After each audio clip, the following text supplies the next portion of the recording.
Hey, what's going on, everybody? Angelo from the Cheap Seats Boxing Show. Letting you know what's going on today, episode 18. First thing I want to do is I want to hit the Twitter. I want you guys to follow Cheap Seats Boxing. It comes up at Cheap Seats Box. So search us, follow us. We're going to be putting up our scorecards for the fight coming up this weekend. Things we're going to be talking about in this episode. This episode is going to be a little bit shorter because we really have nothing to talk about from the past weekend. We're only looking forward to the next weekend. So when we do that, we're going to go 20 minutes. You can hear it from the start of the music to the end, and it's going to be almost exactly 20 minutes. We're going to call them sparring sessions. That's what we did this week. We broke down all 4 fights coming up this weekend, and I know y'all hear music in the background, so here we go, episode 18.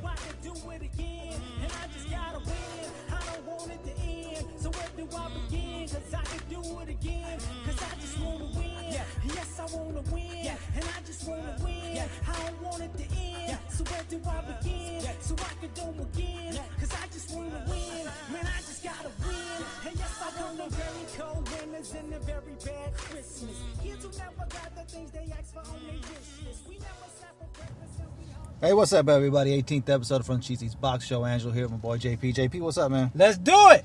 All right, we're gonna do our new thing now. Follow us on Twitter, Cheap Seats Box at Cheap Seats Box. You can also just search Cheap Seats Box and it'll pop up.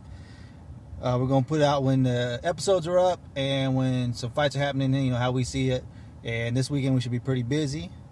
So iTunes, rate, review, and subscribe. Always could use the help. Our patio listeners, Podomatic listeners, Stitcher listeners, Windows Phone listeners, welcome everybody. So this one's going to be a little bit shorter because we really ain't got nothing to break down from last week because it was pretty much a dead week. So we're going to start calling these a sparring session when we ain't got nothing. So this is going to be the first one. And let's start breaking it down. This weekend we'll start with Chad Dawson and Adonis Stevenson. JP, what you think, man? Well, ladies and gentlemen, I think Chad Dawson doesn't look too good coming off of breaks.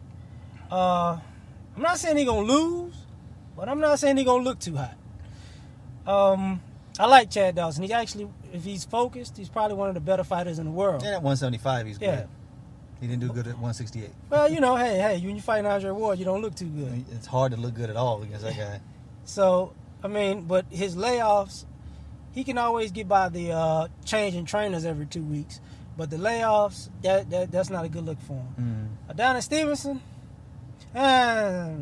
Well, I mean, the last fight he looked good. When he stepped up a competition, was it the one time on HBO got knocked out? It should be a decent fight. I don't see why. I don't see why Chad would lose. I don't see him getting knocked out, so I don't see why he should lose. I don't know. I know. I mean, but what else do you have at 175? So Chad's still the man at 175, no matter what, even if he's coming off a loss. I got some ideas for him, though. I mean, you know Ward gonna move up eventually. Yeah. So, Chad, if you win impressively, why don't you fight Carl Froch? He'll take the fight. At 75, I could see that. You know, there you go. I wouldn't say Kessler's waste of time. Yeah. But that wild style might be right up your alley. Mm-hmm. You go to England. He'd have to go to England, I think, because I don't think Froch is going to... He's undefeated in England, and I forget, he's got both his losses on the other home turf, so he ain't coming here. And it ain't that far from Connecticut. So it's not like, you know, it's just like flying to L.A. Yeah. You know, so take the fight after this fight, if you win this fight. Yep. And then fight Carl Froch. One of the undercards that we're looking at here close to home is it'll be on what is it? Since that's an HBO fight, I know they put on HBO Latino now. They're starting to do that, or no? They had a sports part. I hope so, because was it Jermell Charlo fighting on the undercard? I think it's I think it's for the USBA junior middleweight title. So for guys, you know, we're doing this in Houston, and he's a Houston guy. Him and his brother. His brother just fought last Saturday. Both undefeated. Both 154. Both pretty good. The other brother, Jermell, got a little bit more power. He's 14-0 with 10 knockouts, and Jermell is was he 20? Is he 24-0 with 10 knockouts, something like that? Something like that, because he started first. Yeah. So that's a little local thing, So we'll be on the lookout for that. Also, Yuriorkis Gamboa, I guess he's on the thing. I looked on the schedule. All of a sudden, his name was taken off. I don't know who he's fighting. But it's good to see him back in action if he is fighting this Saturday. I hope so. He's supposed to be. I think he was supposed to be on a Pascal undercard. Uh-huh. So you had to switch him around. So on this one, and I think it's supposed to be at 135 now. I just read it, lightweight. So 135 if it is. Hopefully he looks impressive. Hopefully he gets knocked down like he does, and he gets up and he knocks the person down 4 times. And hopefully, if it's a great win, he gets a title fight, or he fights Broner. Yeah, since they both went up and down in weight like that. If Broner comes back to 135, hopefully they do fight. I hope he looks better than he looked at last fight. You chalk it up to the long layoff. Yeah. He's had another pretty decent layoff though. So. About 4 or 5 months. When was it? I think it was the beginning of the year. So we're pushing 6 months now. Yeah. But that one's not his fault because he would have fought last month. That's true. And Boutte pulled out of the who was he fighting? Pascal Boutte. Huge fight in Canada. Oui. Okay. To me, a little bit more interesting fights are definitely on Showtime Saturday. Yeah. We start with the undercard, Angulo and not the cheater, Erislandy Lara. The Tooth. We're going to call him Erislandy the Tooth. It's like Carl the Truth Williams. He's Carl the Tooth. The Tooth. He's the Tooth. So, sorry. What do you see, though? I don't see this lasting past 6. It's going to be tough. Well, it's tough. No, because Angulo going to come for you. Now, he didn't look good in his last fight. And the fight before that, though, he looked good. Right. But everybody knows he's a hell of a power puncher. Lara, he's a great power puncher, too. Problem is, neither one of them revert to boxing once they get rocked. So somebody's going to get rocked, and the other person is just going to stand there and say, you know what, I'm swinging too. So, just like Peterson tried to stand there, I don't know who's going to stand there, but whoever stands there and gets caught, they're done. Yeah.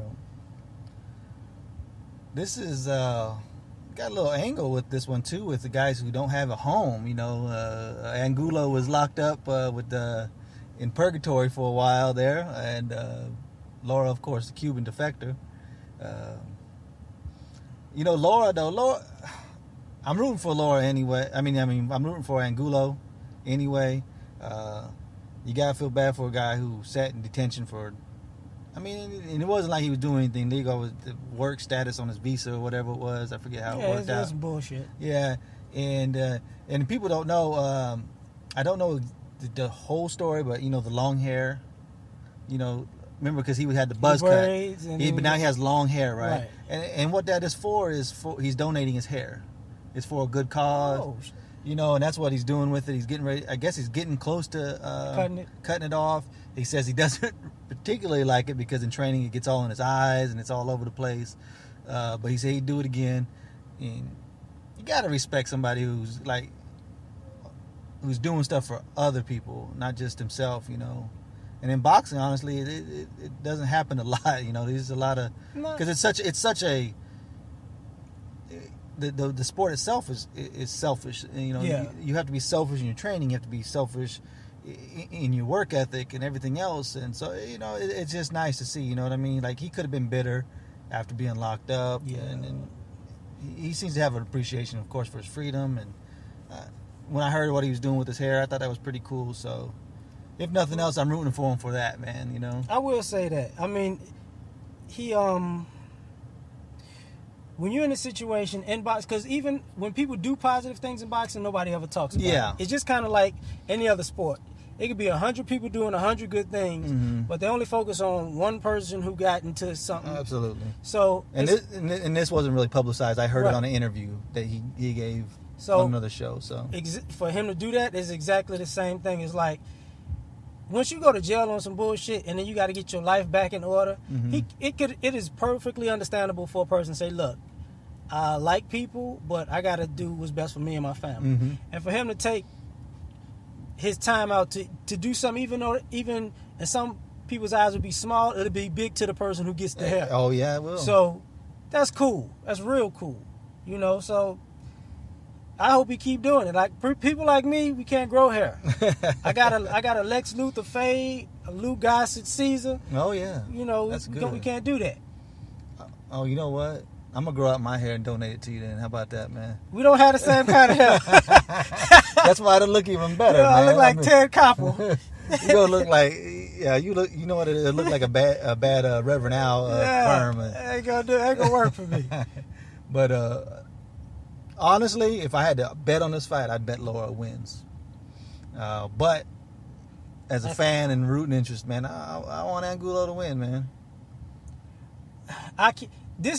These are the kind of fights I can't predict because these are one-punch fights. And whoever lands that punch first is usually the winner. And you never know who that person is. Like, every time I think of Angulo, I think of the way he punched Kirkland in the face. Oh. And it looked like his brain disconnected for a second. But he got tired in that fight. And, and the same thing happened to him. So it's like, okay. And being in that camp, I kind of feel bad for the fighters in that camp now.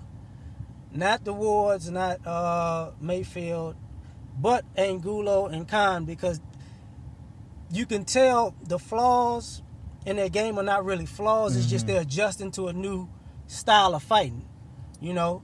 And sometimes it helps fighters, sometimes it hurts fighters. I don't know particularly where Angulo is right now because he looked great in that first fight. Even though the first fight didn't last but 3.5 seconds.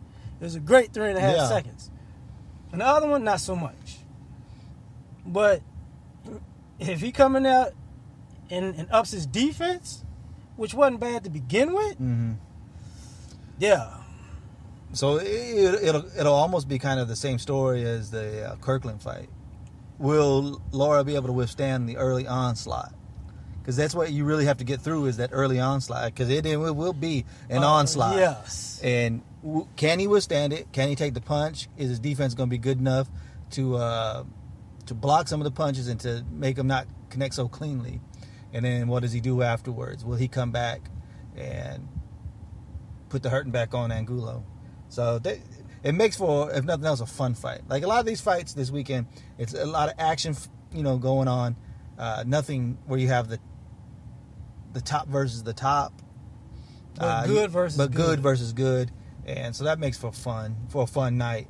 It makes for a busy Saturday night, early Sunday morning trying to watch all four of them fights, you know what I mean? The main event Saturday night on Showtime is Josito Lopez versus Maidana. Yeah, Marcos Maidana. And the one thing I can say is Marcos Maidana does not ever have a boring fight. And for people who's like, well, I saw Lopez against, you think of Lopez against Canelo. Who cares about that? Because that he was outweighed, outgunned. And this one's back down at 147, so he'll be stronger. This is going to be one of those fights where if Lopez could have the same resolve and the cumulative power that he had against Ortiz, it could be real interesting. If he don't, it'd be a real long night. You know what? We were talking about this, how these fights go, because this one I don't think goes 12. Yeah. Okay. I can see. The undercard, it ain't going 12 as far as I'm concerned. So here's how okay, we haven't done this in a while. But if you want to maximize your watching, watch the first fight on Showtime, because that one's going to be probably 7. Yeah, 6-7 rounds. Switch over, watch the first fight on HBO, because that one will probably go 12, unless Gamboa comes out but that one also could be a quick 4 or 5. It could, right? Yeah. Okay, then because the breaks go right back to Showtime, because Maidana and Lopez probably not going to go 12. So you get that one over quicker and then jump back to HBO and maybe you get them done by midnight. Maybe you jump back for the main event, because that one's going. To me, it's going 12. Stevenson and Dawson's going 12. And if you can't do that, either on demand 1 in the morning, or if you got 2 TVs, just have one on HBO and one on Showtime, and you could get yourself a little aerobic workout in the house. You're going from one to the other, huh? Yeah. And it has been a while, but you know what that was? That was another one of our great ideas. But that's how you maximize it. That's how you maximize your time. But this fight, I like Maidana. I like Maidana. He's one of those guys. He's always 1 or 2 fights away from another title shot. Yeah. And the reason he gets title shots and continues to get them is because they're going to be exciting. He's going to be right there. You know, he's always on the cusp. Yeah, on the cusp. Yeah, he's never going to fight the main guys at the height, but he's going to fight them on their way up. So at 147, who does he fight after that? Phew. That's a question. Yeah, I mean, you know what? Does Amir Khan fight him at 147? I got my money on the winner of this fight fighting the Ghost, if they let him fight. Yeah, if he doesn't go to jail, yeah. That would probably be an ideal fight for him to come back to. It's a fight he can look spectacular on, because that's what you want. You want to look spectacular on your comeback, to get right back into the mix. Because if you look average and suspect, they're like, and you're gonna need another 2 fights now. Yeah. You know, if you look spectacular, you go right back into the mix. But if you don't, you got another 2 fights before you even get back into the mix. So I take Lopez reluctantly. Yeah, but I mean, there's no reason he couldn't win either. But I'm just saying, it's just there are reasons. Yeah, you know, he's a good fighter, but his power, I guess, is because he knows how to the way he punches. Mm-hmm. His power is every now and then he might know how to. He might stick you with one good one, but he might hit you with 3 or 4 shots you could just walk through. So that's the question. Mm-hmm. Like, he can't have those shots messing with Maidana like that. Yeah, he got to stick them early and make him respect it early. Because if he don't, that's a wrap. I hope he comes out like he did those first couple rounds against Canelo, because he didn't have much to offer Canelo as far as resistance, but the attack that he showed in the first 2 rounds, that he was willing to dish it out, you know, as well as take it, would line up to be, we could have an amazing 3-4 rounds in this fight, and maybe that's all the fight goes, but it could be, a great 3 or 4 rounds where the next morning, like, man, that goddamn fight was that was good. Where you want to watch it again? Yeah, he's better off in this one, because I remember Canelo hit him with one of them Dragon Ball Z body shots. I saw his spine come out. He just curled up. So that sucked. But it's going to be a good one. Very entertaining. It is. And if the Dawson-Stevenson winds up being an entertaining fight at the end of the day, then you got all good fights. Yeah. Yeah, to me, that would be the most potential for being the most boring fight. To me, let's see. To me, it is a toss-up, which could be the most exciting. Either one of the Showtime fights could be exciting as hell. They're both going to be... And honestly, the one I would want to watch the most would be Angulo and Lara. But that's not the main event, you know. And because those guys have such exciting styles, and as far as Lopez and Maidana, if they see the undercard have an exciting fight and the crowd's going, you're gonna have to bring it. Yeah, exactly. You're looking to see that they're going to start from round 1 going at it and trying to top it. And I'm telling you, Charlo and Gamboa, somebody getting knocked down. No, they're not fighting each other. No. I'm saying in their fights. In their fights, they're gonna set a pace where you're like, oh, yeah, dang. Okay, what am I supposed to do? You're supposed to win, and you're supposed to win big. I really hope that that we can, if they show that on HBO 2 or HBO Latino. I think they're starting to show they said they're going to start showing their pre-fights on HBO Latino is what they're going to start doing. Okay. And hopefully they keep that promise. Hey. And maybe I'm just pushing because hey, that's actually somebody we can even get an interview with, being local guys. Either one of the brothers, you know what I mean? There's somebody else here too, besides Diaz. and the Charlo brothers. It's somebody else too. I'll have to look it up. He fought recently. I know those guys. You know what I mean? Yeah. You know what? I do remember somebody from Houston fight not that long ago. Undefeated. Yeah, but the Charlo brothers. Yeah, that'll be exciting. Well, like I said, sparring session, quick, easy, because we're not going to drag out and just bullshit and rant. So, JP, take us out. This is where the fighters fight and the fans commentate. And we do it just like you from the cheap seats because we ain't buying no tickets, goddammit. Peace.